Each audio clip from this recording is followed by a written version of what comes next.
창세기 42장에 기록된 이 말씀을 통해서 하나님께서 주시는 은혜를 우리가 함께 나누기를 원합니다. 오늘 이 창세기 42장에는 요셉이 애굽의 총리가 되어 형들을 만나는 장면이 기록이 되어 있습니다. 오늘 이 창세기 42장을 묵상하면서 관심 있게 봐야 할 내용은 요셉의 생각과 그의 믿음입니다. 이 요셉은 애굽의 종으로 팔려와서 감옥에까지 들어가 고생을 했지만 이 모든 것이 하나님의 섭리라고 생각을 했습니다. 그리고 이 바로의 꿈을 해석하고 애굽의 총리가 되었을 때도 하나님께서 요셉과 함께 하셨기 때문에 요셉은 애굽의 총리가 될 수 있었다고 생각을 했습니다. 그 당시 요셉은 내가 왜 이렇게 고생을 하고 남들과 다른 인생을 살면서 이렇게 애굽의 총리까지 되었을까? 요셉은 나름대로 생각하기를 아마 내가 그래도 믿음으로 사니까 하나님께서 복을 주시는구나. 믿음으로 살면 결국 다른 사람보다 더 위에 있는 복을 받게 되는구나 라고 생각을 했을지도 모르겠습니다. 그래서 오늘 본문에 보시면 이 요셉이 형들을 만났을 때 자기가 어렸을 때 꾼 꿈을 생각했다라고 말씀을 하고 있습니다. 여러분 9절 말씀에 보시면 요셉이 그들에게 대하여 꾼 꿈을 생각하고 그들에게 이르되 너희는 정탐꾼들이라 이 나라의 틈을 엿보러 왔느니라 라고 말씀을 합니다. 여러분 요셉은 이 바로의 꿈대로 7년 풍년이 지나갔기 때문에 7년이나 흉년이 계속될 것을 알고 있었습니다. 그렇다면 이 땅에 있는 사람들이 양식이 떨어지게 되면 애굽으로 몰려올 것을 알고 있었고 또 자기 형들도 결국은 애굽으로 오게 될 것도 알고 있었습니다. 그래서 요셉은 곡식을 파는 창고 앞에 나와서 형들이 오기를 기다리고 있었습니다. 그리고 드디어 형들이 도착했을 때 요셉은 자기가 꾼 꿈을 생각을 했습니다. 그 꿈은 자기 형들과 형제들의 곡식단이 자기 곡식단에게 절하는 꿈이었습니다. 하나님께서 결국 이 꿈을 이루시려고 나를 애굽의 총리가 되게 하셨구나. 믿음으로 견디는 자는 결국 승리한다는 것을 보여주시려고 이렇게 하셨구나 라고 생각을 했을 것입니다. 그리고 형들 이렇게 보니까 요셉을 빼면 11명이 와야 하는데 한 사람이 없는 것을 보게 됩니다. 자기 동생 베냐민이 오지 않은 것입니다. 여러분 이때 요셉은 여러 가지 생각을 하게 됩니다. 라헬의 아들은 요셉과 베냐민 둘뿐인데 이 아버지 야곱이 자기가 사랑하는 아내가 낳은 아들이라고 요셉을 사랑했고 또 그것 때문에 형들에게 미움을 받아 결국 죽을 뻔하다 종으로 팔렸는데 이제 혼자 남은 베냐민은 얼마나 미워했을까. 나를 죽이려고 했다면 내 동생 베냐민도 혹시나 죽이지 않았을까. 아니면 또 종으로 팔아먹었을까 궁금하지 않습니까? 그래서 요셉은 형들을 너희들은 정탐꾼이라고 몰아붙이면서 그들을 다 불러서 조사를 하게 되는 것입니다. 사실 자기 동생 베냐민이 살아있는지 확인하려고 그렇게 한 것입니다. 그런데 조사를 하는 과정 중에 자기 동생 베냐민이 살아있다는 사실을 알게 됩니다. 여러분 12절에서 13절까지 말씀해 보시면 요셉이 그들에게 이르되 아니라 너희가 이 나라의 틈을 엿보러 왔느니라. 그들이 이르되 당신의 종 우리들은 12형제로서 가나안 땅 한 사람의 아들들이라. 막내 아들은 오늘 아버지와 함께 있고 또 하나는 없어졌나이다 라고 말씀을 합니다. 여기 없어졌다고 하는 하나는 요셉 자신이고요. 또 막내가 아버지와 함께 있다는 이야기를 듣게 된 것입니다. 그렇다면 요셉은 욕심이 생깁니다. 내 동생을 이 고생하는 가나안 땅에 있게 하지 말고 내가 있는 이 애굽 땅으로 데리고 와야겠다라고 생각을 하게 되는 것입니다. 그래서 형들에게 너희들이 말하는 막내 아우를 데리고 오면 너희들이 정탐꾼이 아니라는 것을 믿겠고 또 양식도 주겠다라고 말하는 것을 보게 됩니다. 여러분 20절 말씀에 보시면 너희 막내 아우를 내게로 데리고 오라. 그러면 너희 말이 진실함이 되고 너희가 죽지 아니하리라 하니 그들이 그대로 하니라 라고 말씀을 합니다. 아마 이때 요셉은 자기가 그렇게 고생을 하면서 종으로 팔려가고 감옥까지 들어갔지만 하나님을 버리지 않았고 하나님의 말씀으로 순종할 때 하나님께서 또 내게 이렇게 복을 주시는구나 라고 생각을 했을 겁니다. 근데 중요한 것은요, 이 요셉이 내가 복을 받은 이유가 무엇인가 하는 것을 조금 더 깊이 생각하지 않았습니다. 내가 말씀대로 살아서 그저 내가 잘 먹고 잘 사는 것으로 끝난다면 여러분, 하나님을 믿는 목적이 그냥 이 땅에서 잘 먹고 잘 사는 게 목적이 되는 것입니다. 여러분, 요셉도 처음에는 여기까지만 생각을 한 것입니다. 그래서 형들은 모르겠고 내 동생 베냐민만 데리고 와서 애굽에서 잘 먹고 잘 살아야지라고 생각을 했었습니다. 여러분, 그것을 어떻게 알 수 있냐면 나중에 형들이 베냐민을 데리고 왔을 때 다른 사람들은 다 돌려보내고 베냐민만 남길 계획을 요셉이 세우게 됩니다.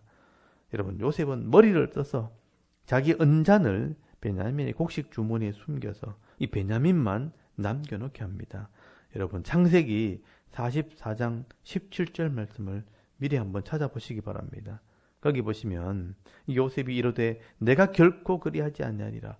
자니 그 손에서 발견된 자만 내 종이 되고 너희들은 평안히 너희 아버지에게로 도로 올라갈 것이니라 라고 말씀을 합니다. 여러분, 요셉이 자기 은잔을 베냐민의 이 곡식 자리에 숨겨놓고 베냐민만 지금 남겨놓겠다는 겁니다. 요셉은 다른 형제들은 애굽에 남겨둘 마음이 없었습니다. 또한 아버지와 다른 가족들도 별 관심이 없었습니다. 오직 자기 친동생 베냐민만 있으면 된다고 생각을 한 것입니다. 어떻게 보면 요셉의 이런 생각이 사실 우리의 믿음의 모습일 수 있습니다. 우리도 내가 예수를 믿고 믿음 생활하는 것은 그저 내가 잘 되고 이 땅에서 복을 받아야지 라고 생각을 합니다. 좀 더 넓게 생각해도 내 가정, 내 자녀들, 내 가문이 잘 되면 된다고 생각을 하는 것입니다. 그러나 여러분, 하나님의 생각은 다릅니다. 하나님께서는 나를 통해 이 땅에 하나님의 나라가 이루어지고 하나님을 믿는 이 성도들을 통해서 이 땅에 하나님의 영광이 드러나기를 원하시는 것입니다. 그래서 하나님께서는 자기 백성들에게 복을 주시고 은사를 주시고 재물을 주시고 권세를 주시는 이 목적은 나만 잘 되는 것이 아니라 더 많은 사람들의 생명을 구원하기 위해서 은혜와 복을 주시는 것입니다. 나중에 요셉은요, 이 베냐민뿐 아니라 결국은 이 야곱의 모든 가족을 살리고 이 야곱의 가족들이 이스라엘 나라를 이루게 되고 이 이스라엘을 통해 다윗이 태어나고 이 다윗을 통해 예수 그리스도가 이 땅에 오심으로 사실은 이 이스라엘을 통해서 온 땅의 모든 죄인들을 구원하는 것이 바로 하나님의 계획이라는 것을 말씀을 하게 됩니다. 여러분, 그렇다면 하나님께서 요셉에게 복을 주시는 이유는 모든 사람들의 생명을 구원하기 위해 복을 주시는 것입니다. 여러분, 요셉은 나중에서야 이것을 깨닫게 됩니다. 여러분, 창세기 45장 5절에서 8절까지 말씀을 한번 찾아보시기 바랍니다. 창세기 45장 5절에서 8절까지 말씀해 보시면 요셉의 깨달음이 기록이 되어 있습니다. 당신들이 나를 이곳에 팔았다고 해서 근심하지 마소서, 한탄하지 마소서. 하나님이 생명을 구원하시려고 나를 당신들보다 먼저 보내셨나이다. 이 땅에 2년 동안 흉년이 들었으나 아직 5년은 밭갈이도 못하고 추수도 못할지라 하나님이 큰 구원으로 당신들의 생명을 보존하고 당신들의 후손을 세상에 두시려고 나를 당신들보다 먼저 보내셨나니 그런즉 나를 이리로 보낸 이는 당신들이 아니요 하나님이시라. 하나님이 나를 바로에게 아버지로 삼으시고 그 온 집의 주로 삼으시며 애굽 온 땅의 통치자로 삼으셨나이다 라고 말씀을 합니다. 여러분, 요셉은요, 자신이 애굽의 총리가 된 것은 많은 사람들의 생명을 살리려고 그렇게 하셨다는 것을 깨닫게 됩니다. 결국 많은 사람들의 생명을 구원하는 것이 요셉의 사명이었습니다.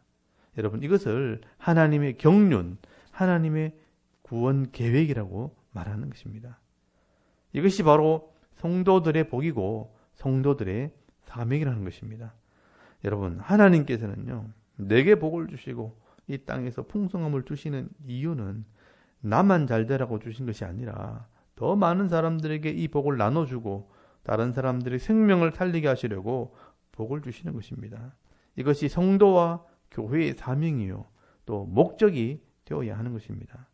그래서 하나님께서는 시대마다 믿음 있는 이 한 사람을 통해서 사람들을 살리기도 하고 나라를 세우기도 하고 민족을 살리는 일들을 하시는 것입니다.